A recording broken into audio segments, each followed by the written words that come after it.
What's up, guys? Welcome to the video. So let's talk about oneness. So some people say that because of all these dualities in life, right?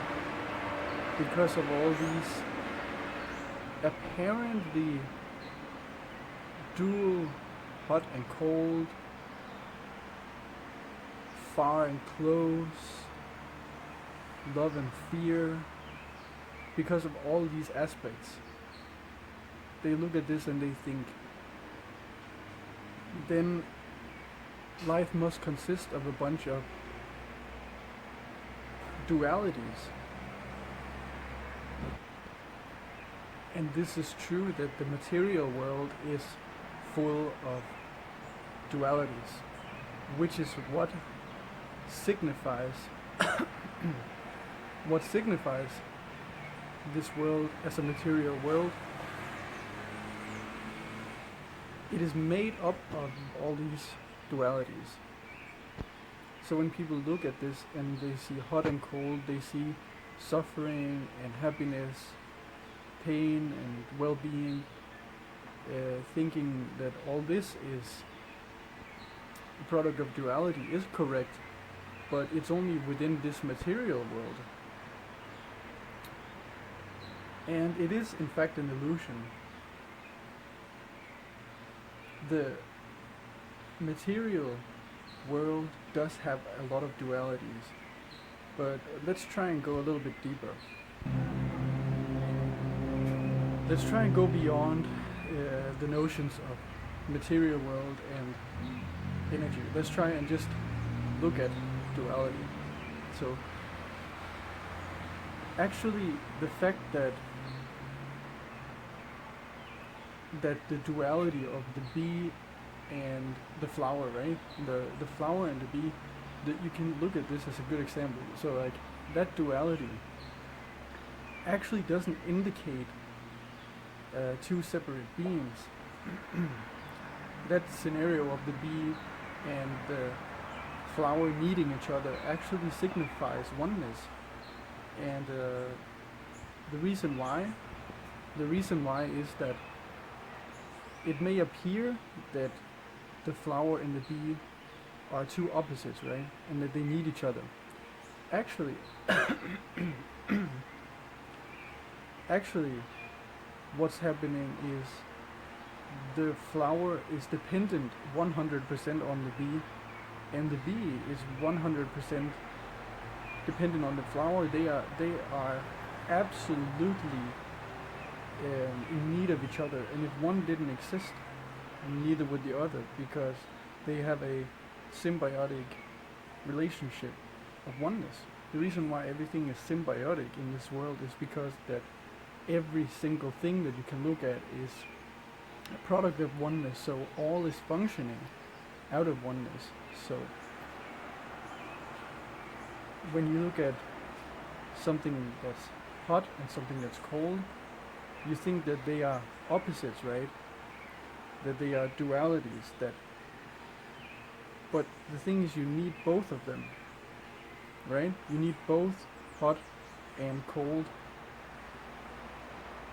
But that's what indicates that it's all one, is that they need each other. If one thing could not exist without the other, and that other thing could not exist without the other, that means that if you separated them, they wouldn't be able to function, which means that nothing can stand by itself. So let me make this clear.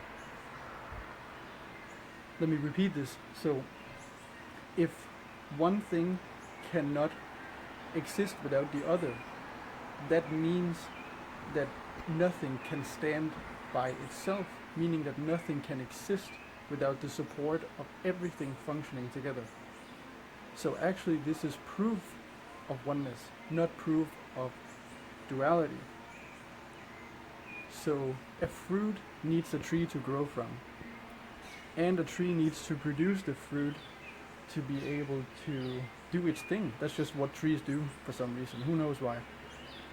But that's to feed us, right? So there's a purpose behind the tree giving us There's a purpose why the tree is there. The tree is there to provide us with nutrients. So God has put a purpose and said, I want to feed people. And the way I do that is through the tree and through the vegetable. And God is putting the tree there to give us food. He's saying they need food, so I will provide the food. And providing water, providing all these purposeful things to make things run. So, if you didn't watch my previous video yesterday, I'll put it up here, and you can go watch that. But I was talking about meaning, and this is like key to fit into that subject, because this is all the ways that you can see there is definitely an order to the aspect of meaning, right? That there's a system of purpose, and then there's also the ways that you can see things being more quote unquote chaotic or more flowing, but because it's all so connected, it's very difficult to categorize things too much and understand it with your ego. But you don't have to, and it's not made in a way where that's the solution. The reason why that spirituality is the only way out is because it's the way out of the mind. And when you get out of the mind, you get out of the zone of trying to figure these questions out through the human vantage. And that's that's the only key thing actually that you can, that's just what it's all about. This game is all about just getting out of your mind, getting out of your ego, and getting in touch with your true self, with your spirit, so that you can know everything that you already know. Because of the fact that your consciousness is one with and linked to the universal consciousness. Actually, there's no difference, right, between universal consciousness and your consciousness. It's all one consciousness. And because of this fact, you are pure awareness. Because of the fact that you are pure awareness. Like, what is awareness? It's knowledge. Awareness is pure being aware. Consciousness is pure consciousness. What consciousness means is like brain capacity, except on a spiritual level. It doesn't mean anything to do with your brain. It's what awareness is. Being aware is being aware, and if that's what you are, pure observation, that means that you are not just containing all knowledge that possibly exists, but you are all knowledge that possibly exists. So all the knowledge of God consciousness, you have that knowledge, which means you have all knowledge that you can imagine. So all of a sudden going to school seems a little bit ironic, doesn't it? Like, you are God, but you have to learn math. Yeah.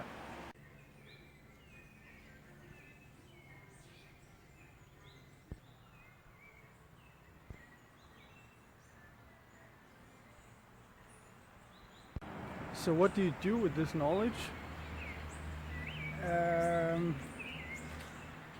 All you do with this knowledge, because you already know this, is the conclusion of this video, is that you already know everything, right? So what do you do with this knowledge if you already know it? You in a sense, chop wood, carry water. You do what you already do because you already know it. So you should already be acting from this point of view. Listen to the birds. Stay with people. Travel light. Stay together. Just act as if this knowledge is true.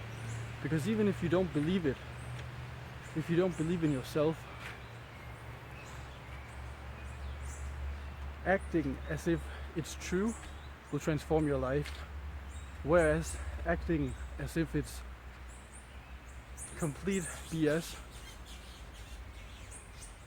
will cause hell on earth, which is what's happening right now in this crazy time, is that people act as if God doesn't exist.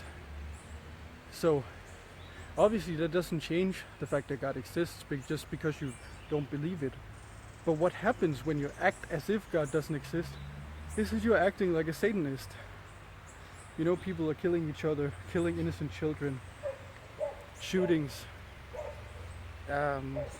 road rage, whatever, small things. People are maniacs during everyday life. Why? Just because that they act as if God doesn't exist. Doesn't mean that he doesn't or she doesn't exist, but try to act as if it's real, and you will see the game changing. And sometimes that's the best way to manifest what you want. Which I really think I really believe that we all want the same thing. I really truly believe that.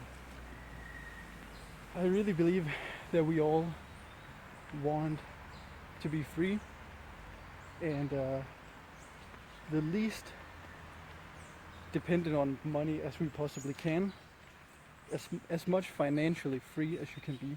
So the way I see it is there's two ways to be financially free, right?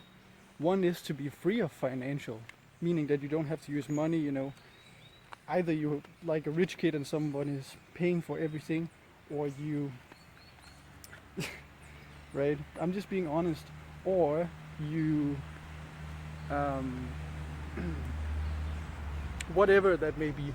But the point is, either you can become free of money, you know, like living on a farm, just eating off the land, whatever may be in that spectrum of shit, it's starting to rain. I have to seek shelter.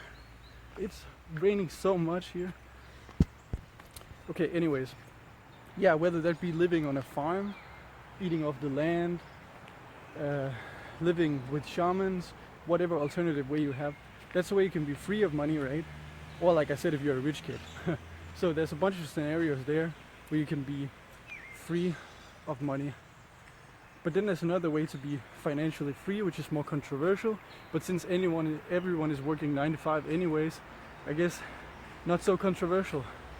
But for spiritual folks, it might be a little bit, as it is for me. But the other way to be financially free is to have so much money that you don't need money, right? That everything is just taken care of. But the thing is with money is that it's made in a way where you can never make so much, really. There's always responsibilities on top of responsibilities. I know people have this vision of like being a millionaire, you know, stop working and you just live off the millions. It's not exactly how it is. I don't think so. But yeah, those are two ways that you can do that and be free. You can either dive in and accept it and make so much abundance that you don't need more to work for abundance, or you can escape the abundance completely so you don't need it, which I think is the best thing to do. And if we need to survive a little bit in this world and make some money, we can do that on the side.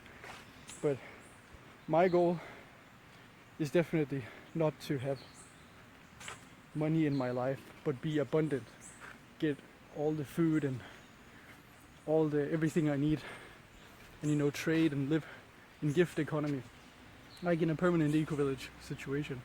But yeah, I think those are the things that people want, is freedom, and those are some of the ways that you can go about, which can be a long journey, but those are the ways to go about it. Some of the ways at least. And then of course love is what we all want, and I think that's it. Freedom and love is really what we want, and those things are easier to achieve than we might be led to believe by our own mind. So okay, that's it for me, guys. I have a video coming in a few days, like a little surprise video, something different, maybe a little bit inspirational and cliche. Yeah, so what else do I need to say? Maybe a little bit shout out to Herbstrong. There's a link in description. What else?